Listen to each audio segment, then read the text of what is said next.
नमस्कार, ग्लोबल अड्डा आप देख रहे हैं और मैं हूं आपके साथ पुनीत मिश्रा। मिल्लत ईरान उस शख्स या ताकत को मुश्त मुहकम मारेगी जो हम पर लालच करे, हमला करने की कोशिश करे या हमें परेशान या तंग करने की कोशिश करे। ये किसने कहा? ये कहा है ईरान के supreme leader Ayatollah Ali Khamenei साहब ने।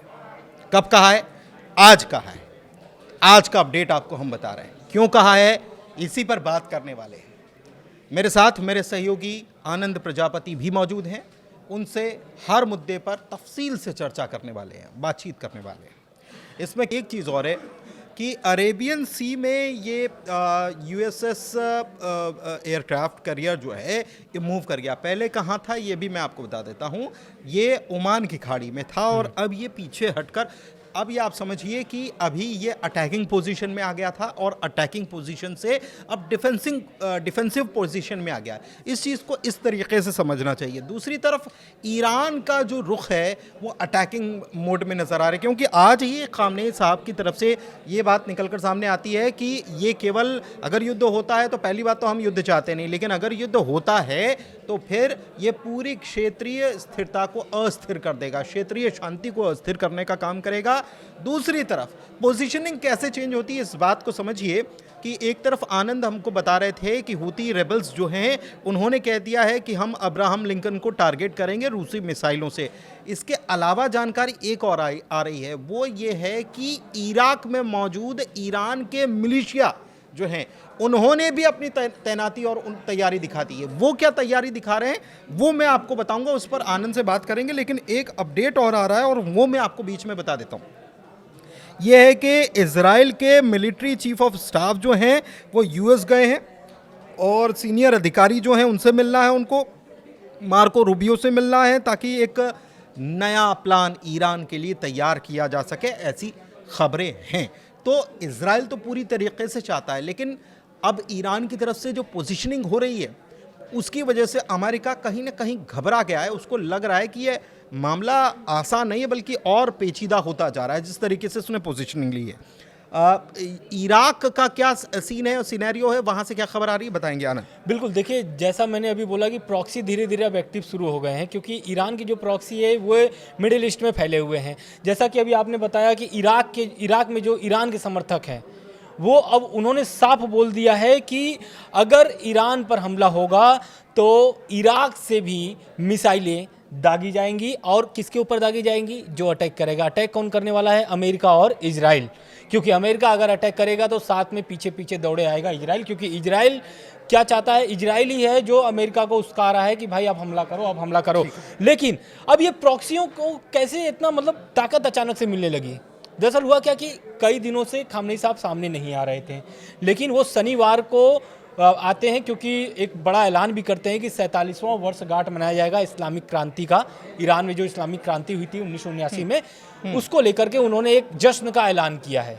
इतने फजीयतों के बाद भी जश्न का ऐलान कर दिए खामनेई साहब। ये अपने आप में बहुत ही क्योंकि बहुत धैर्यवान आदमी है वो, टेंशन बहुत सारे हैं, लेकिन वो उस इस्लाम क्रांति जो हुआ था वो इसको याद करते हैं, क्योंकि उस समय भी वो थे और अभी भी हैं, तो वो जानते हैं कि किस तरीके से ईरान को आज़ादी मिली थी। सबसे बड़ी बात ये है कि एक मैसेज भी तो पहुंचाना है कि ऐसा नहीं है कि आप हमको थ्रेटन कर रहे हैं, धमकी दे रहे हैं। धमकियों से काम नहीं चलने वाला। अच्छा, इराक से जुड़ी हुई जो मिलिशिया की खबर है वो थोड़ा सा और मैं बता देता हूँ। वहाँ पर सराया अवलिया अल दाम, जिसको SAD शॉर्ट में कहा जाता है, इन्होंने एक वीडियो जारी किया और वीडियो जारी करके अपनी जो ज़मीन के अंदर छुपी हुई मिसाइलें हैं, सुरंगों में छुपी हुई मिसाइलें हैं, वो उन्होंने दिखाने का काम किया कि हमारे पास भी हथियार हैं और इस लेवल के हथियार हैं, तो आप हमको छोटा मोटा मत समझिएगा। बिल्कुल, उन्होंने संकेत भी दे दिया है कि अगर आप ईरान पर हमला करते हैं तो ये वीडियो एक बार आप जरूर देख लीजिए,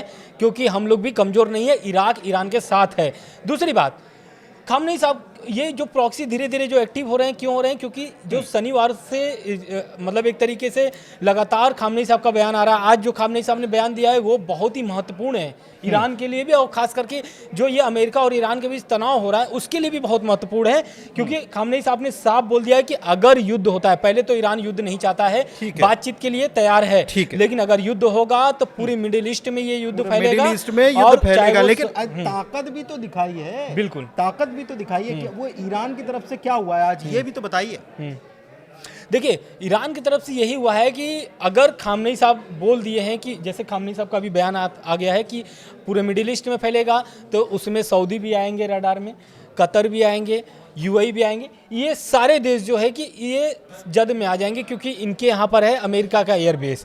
तो उन्होंने साफ बोल दिया है। साथ में खामनेई साहब का एक और बयान आता है और वो साफ साफ बोल दिए हैं कि अमेरिका जो करना चाहता है, जिस तरीके से दबाव बनाना चाहता है या फिर ईरान की जनता को भटकाना चाहता है, उसमें हम कामयाब अमेरिका को नहीं होने देंगे। बिल्कुल, जिसका बयान मैं आपको बता रहा था। एक चीज़ और है कि होली डिफेंस वीक चल रहा है, जिसका जिक्र आनंद कर रहे थे कि ईरान में इस्लामिक क्रांति की 47वीं वर्षगांठ है।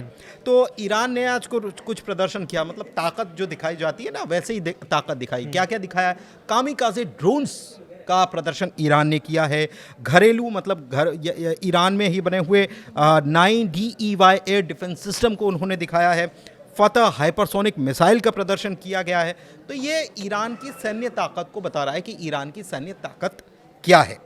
अमेरिका की धमकियों पर प्रतिक्रिया लगातार दी जा रही है, लेकिन इस बीच डोनाल्ड ट्रंप जो है वो अब पहले जो अटैकिंग मोड में थे कि हमको इस्तेमाल न करना पड़े, हम वहाँ पहुँच गए हैं, ऐसा हो गया है। वो सारी चीज़ें अब अमेरिकी प्रेसिडेंट डोनाल्ड ट्रंप की तरफ से निकलकर सामने जो आ रही हैं, वो कुछ अब उनका टोन चेंज हो गया है।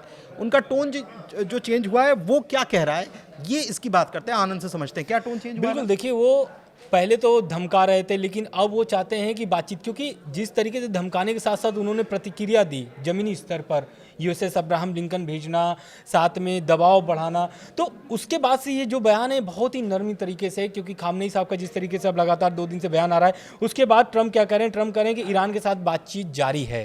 मतलब वो स्पष्ट कर दिए कि ईरान के साथ मेरी बातचीत जारी है, और वो चाहते हैं, उनको उम्मीद है कि ये जो डील है हो जाएगी। बातचीत के लिए जो डील करना चाहते हैं परमाणु वार्ता पर, वो बातचीत जो है कि सफल हो सकती है। बिल्कुल। और इसके अलावा वो क्या करें, खाड़ी देशों के बारे में भी बोल रहे हैं कि खाड़ी देश जो हैं वो साफ साफ इस बातचीत को लेकर के साफ मना कर दिए। खाड़ी देशों से कोई भी इस मामले को लेकर के चर्चा नहीं करना चाहते हैं।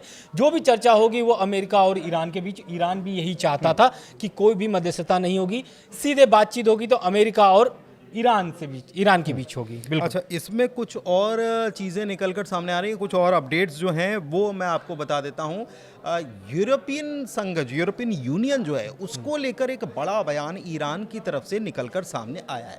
आतंकवादी कह रहे हैं। क्यों कह रहे हैं? इसी चीज़ को समझते हैं कि यूरोपियन यूनियन की फोर्सेस को क्यों मिलिट्री नहीं मिलिटेंट बता रहे हैं, उसको समझते हैं आनंद। बिल्कुल, दरअसल देखिए हुआ क्या है कि आयतुल्लाह अली खामनेई के नेतृत्व में वहाँ पर चलती है IRGC। तो यूरोपीय जो देश हैं, यूरोपीय संघ जो है वो IRGC को आतंकी घोषित कर दिया है। इसको लेकर के खामनेई साहब का बहुत ही मतलब कड़ा प्रतिक्रिया है, और उन्होंने साफ बोल दिया है कि जो यूरोपीय संघ के इस तरीके के जो उनके फोर्सेस हैं वो भी आतंकी संगठन है। क्योंकि वो कह दिए हैं कि जब मेरे फोर्सेस जो हैं मेरे देश के लिए काम करते हैं, मेरे मतलब अपने देश के हितों के लिए काम करते हैं, जैसे आपके देशों के हितों के लिए काम करते हैं जो सेना, तो आप अगर आतंकी घोषित कर सकते हैं तो मैं क्यों नहीं। यही कारण है कि उसकी प्रतिक्रिया भी खामनेई साहब ने साफ बोल दिया है कि जो भी यूरोपीय संघ के फोर्सेस हैं वो भी आतंकी संगठन है। हाँ, बिल्कुल। तो ये देखिए, आतंकी संगठन को लेकर एक चीज़ निकलकर सामने है। एक खबर और आ रही है, और वो है ईरान में भूकंप के झटके की। अब ये भूकंप आया या किसी और वजह से आया या कोई हमला तो नहीं है, तमाम तरीके की चीज़ें निकलकर सामने आ रही है, लेकिन ज़मीन के अंदर 18 किलोमीटर अंदर इसका केंद्र बताया जाता है। भूकंप का कहाँ आया है, क्या जानकारी निकलकर सामने आ रही है, उसको आनंद से समझते हैं। बताइए। बिल्कुल, देखिए ये जो भूकंप आया, आपको भी पता है कि ईरान में हर 2 महीने पे वहाँ पे भूकंप आते रहते हैं, और फिर खबरें सामने ऐसे आने लगती है कि क्या परमाणु परीक्षण कर लिया है क्या ईरान ने, तो वहाँ पे लगातार आते रहते हैं। लेकिन इस बार जो भूकंप आए हैं वो आए हैं बूशहर में। और ये बूशहर ईरान के लिए बहुत ही महत्वपूर्ण जगह है, क्योंकि वहाँ पर जो है ईरान का सबसे बड़ा एनर्जी हब है।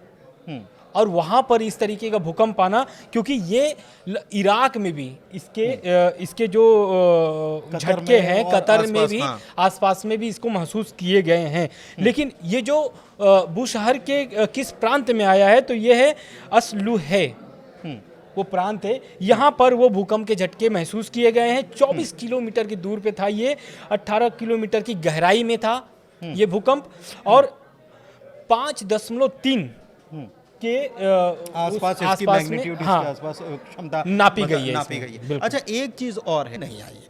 कुल मिलाकर चर्चा को यहीं समाप्त करते हैं। वीडियो थोड़ा सा लंबा ज़रूर हुआ, लेकिन जानकारी बहुत सारियां थी तो देना भी ज़रूरी था। कैसा लगा वीडियो ज़रूर बताइए। ग्लोबल अड्डा को प्यार देते रहिए। वीडियो को आखिर तक देखने के लिए बहुत शुक्रिया। धन्यवाद। धन्यवाद।